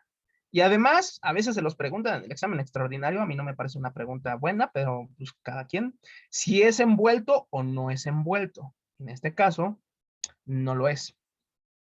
Y ya, prácticamente eso. Los demás detalles son muy técnicos. Bueno, aquí les habla de a qué individuos infecta. Vean, bovinos, cerdos, rumiantes en general y cerdos, ¿sí? Y bueno, se encontraron otros animales silvestres. Entonces, dentro de la distribución, pues vemos que se encuentra en varios países, pero pues ha sido erradicada, ¿no? Realmente ya son algunos focos solo los que tienen esta enfermedad. Bueno, se transmite de manera pues de muchas maneras, ¿no? Aquí es como se ve, ¿no? De manera aerógena, por secreciones y a través de los productos de origen animal. Y bueno, pues en este caso, el humano también puede ser un fómite, ¿no? Dicen que es la palabra correcta, ¿no? Yo antes decía fomite, pero ya vi bien y la Real Academia dice que es fómite. Entonces, bueno, pues, estoy tratando de que se me quede esa palabra, fómite, porque pues luego dicen que fómite ya no está tan bien.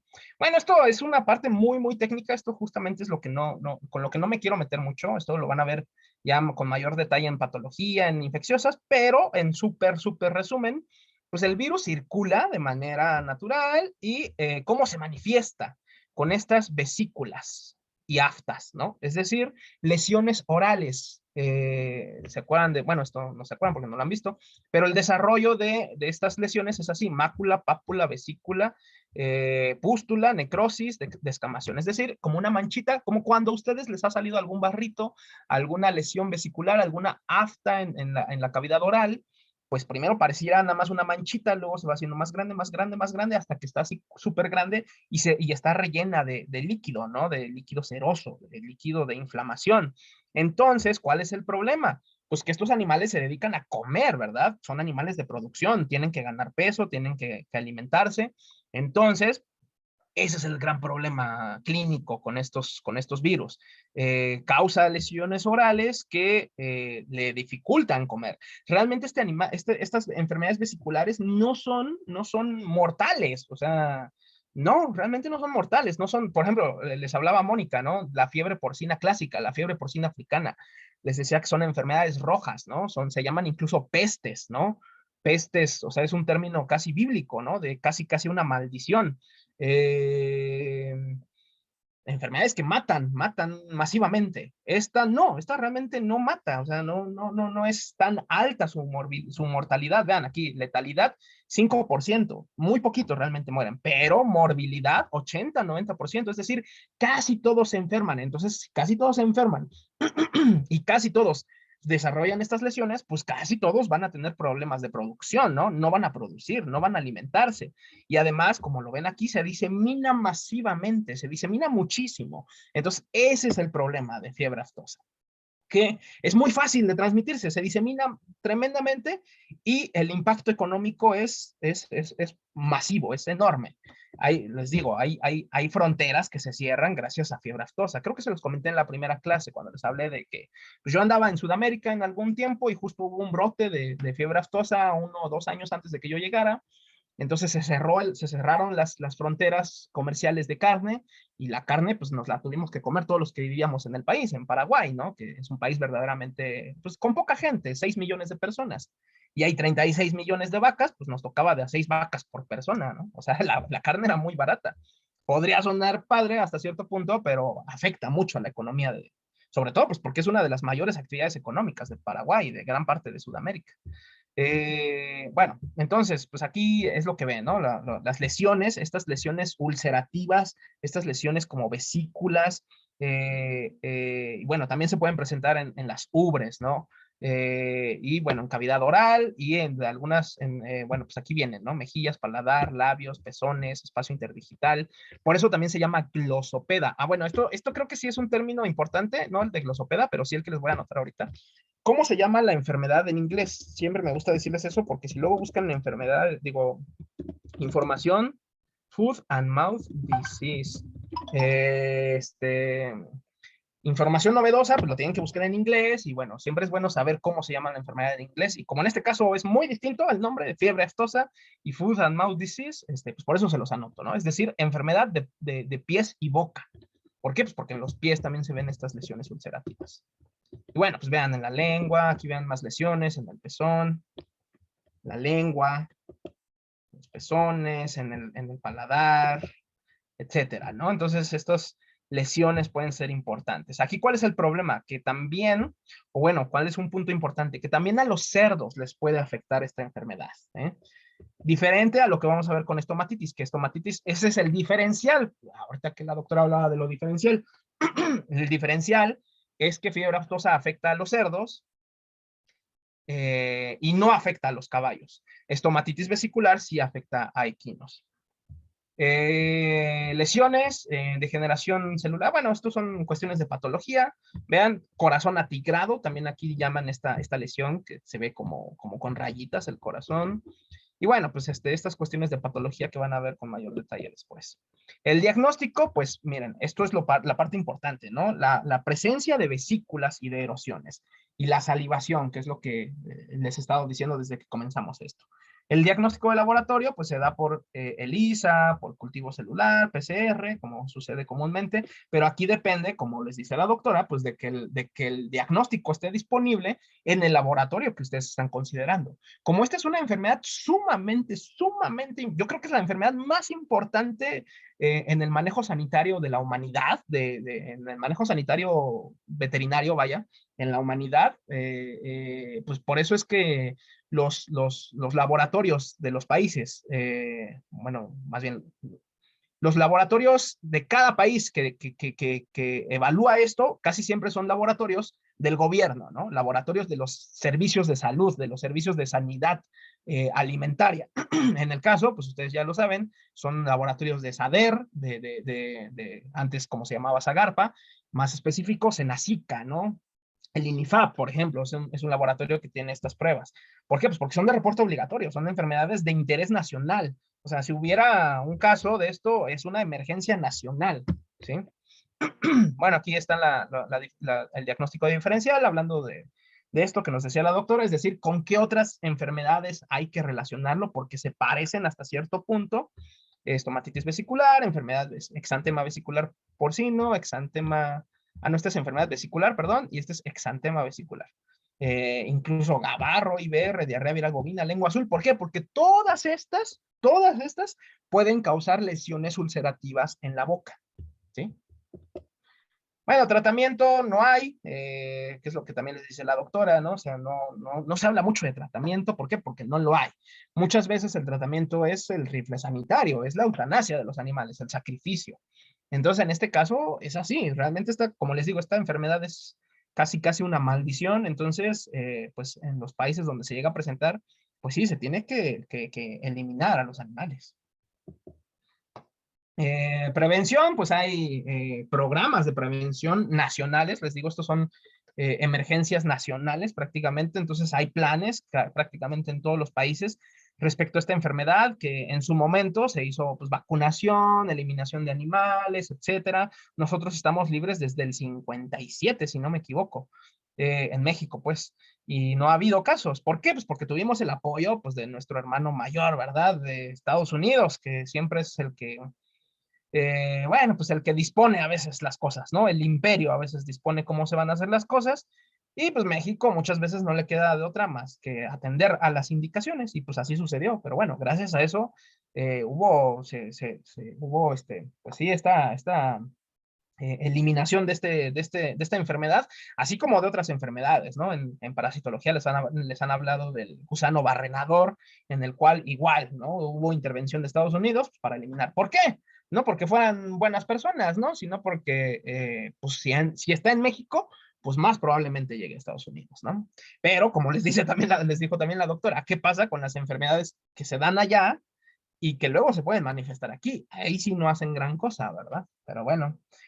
Así funcionan los imperios.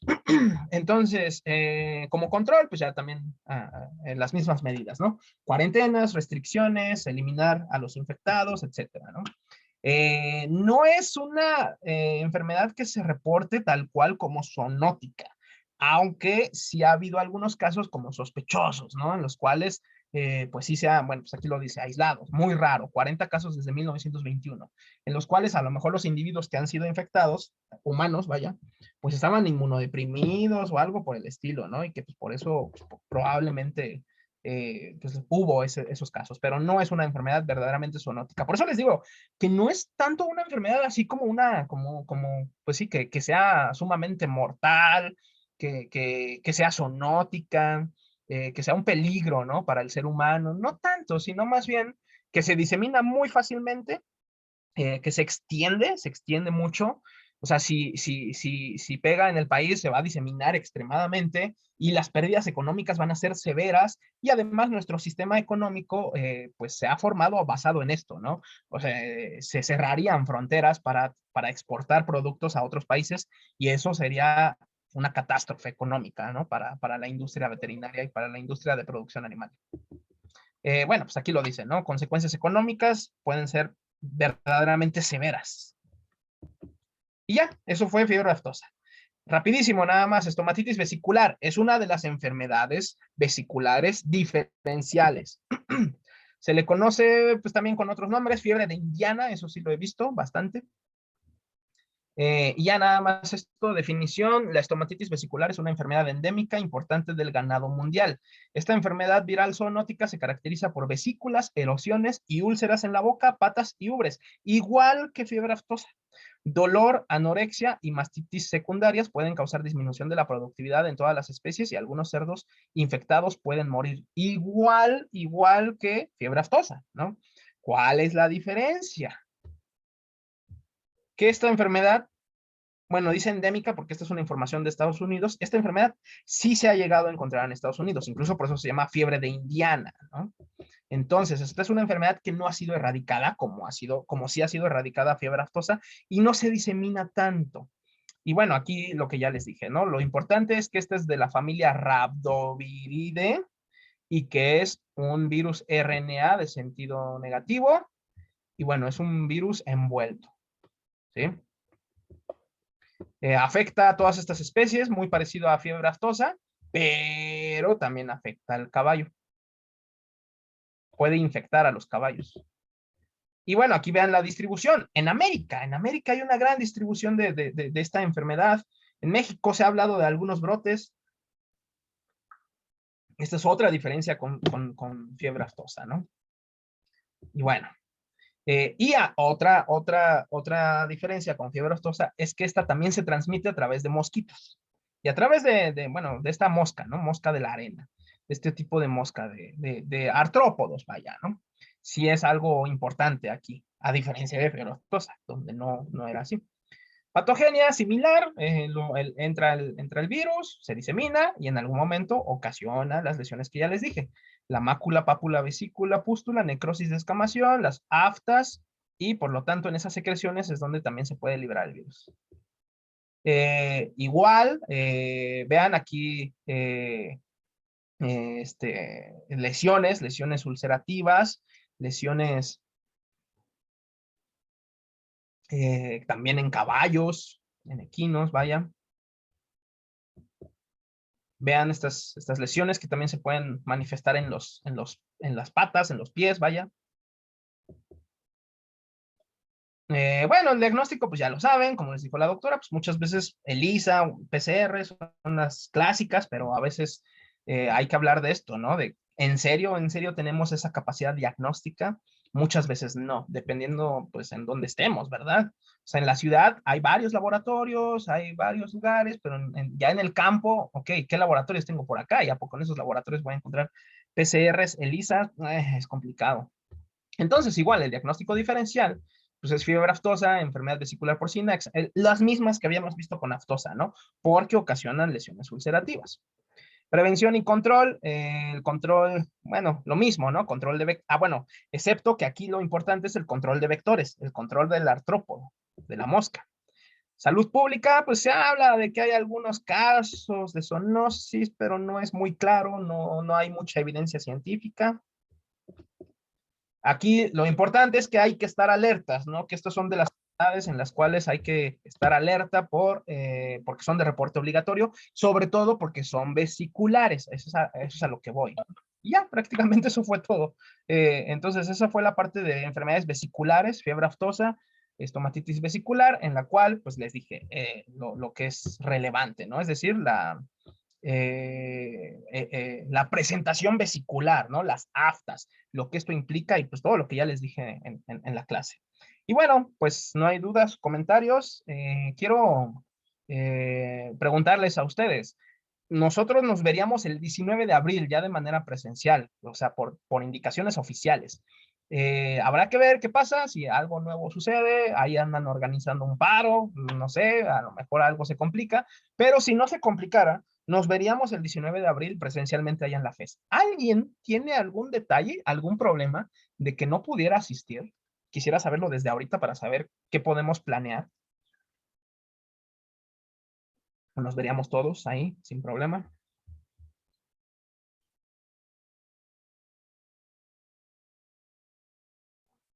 Pues yo en lo personal no tengo ningún problema, profesor. Ok, va, gracias. Bueno, pues si nadie manifiesta un problema, pues es una situación que yo voy a considerar y entonces yo creo que ya no daría la clase en línea, ¿verdad? A partir de ese día. Yo tenía planeado que pues, si alguien tenía problema, pues yo bueno, si juntábamos un grupo de personas que tuvieran ciertos problemas, pues trataba yo de transmitir la clase, porque quién sabe cómo va a estar el internet en esos días, ya que vamos a estar todos pues ahí en la escuela.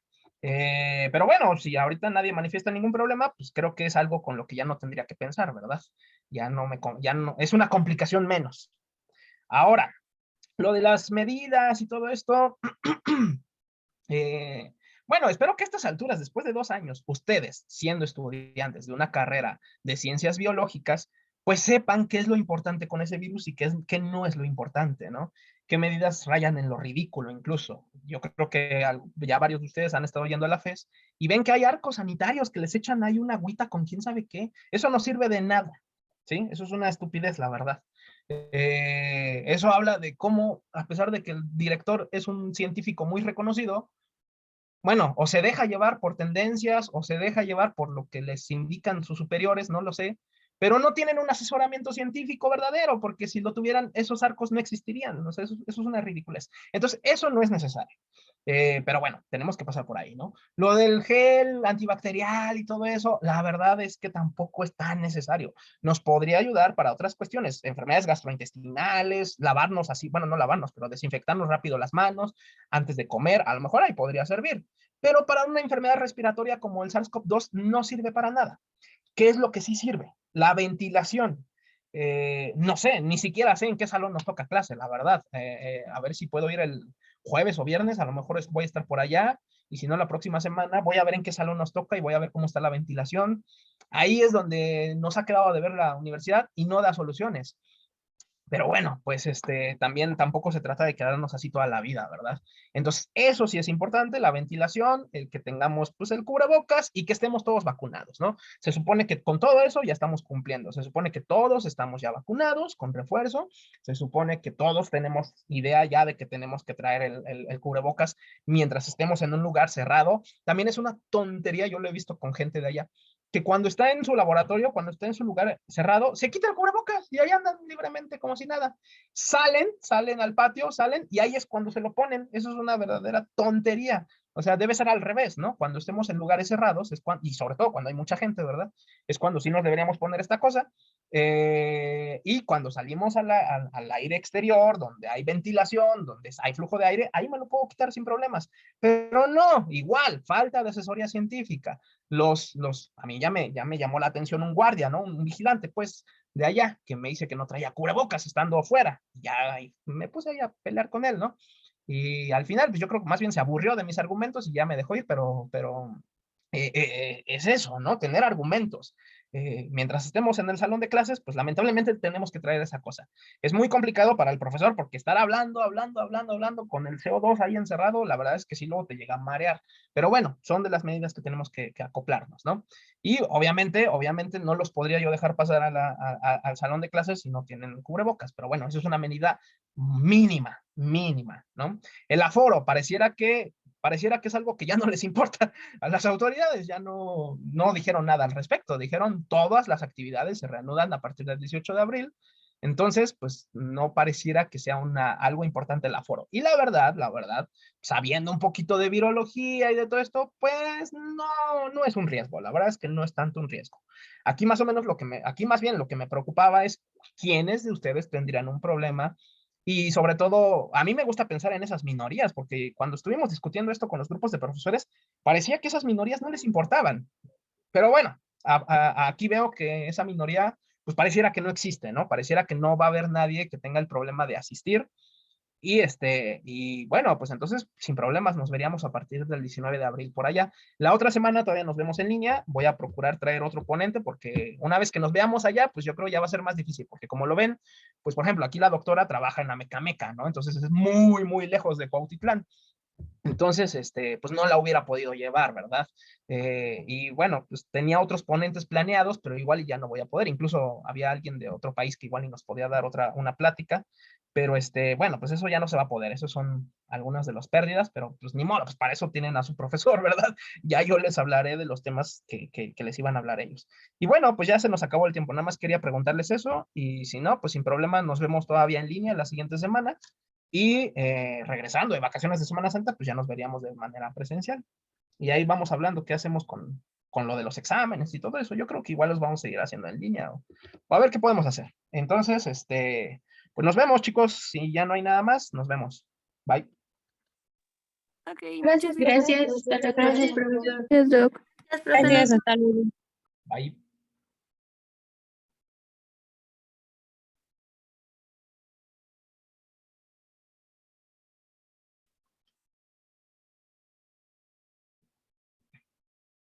Estos chavos que se quedaron porque me quieren decir algo. Se quedaron dormidos.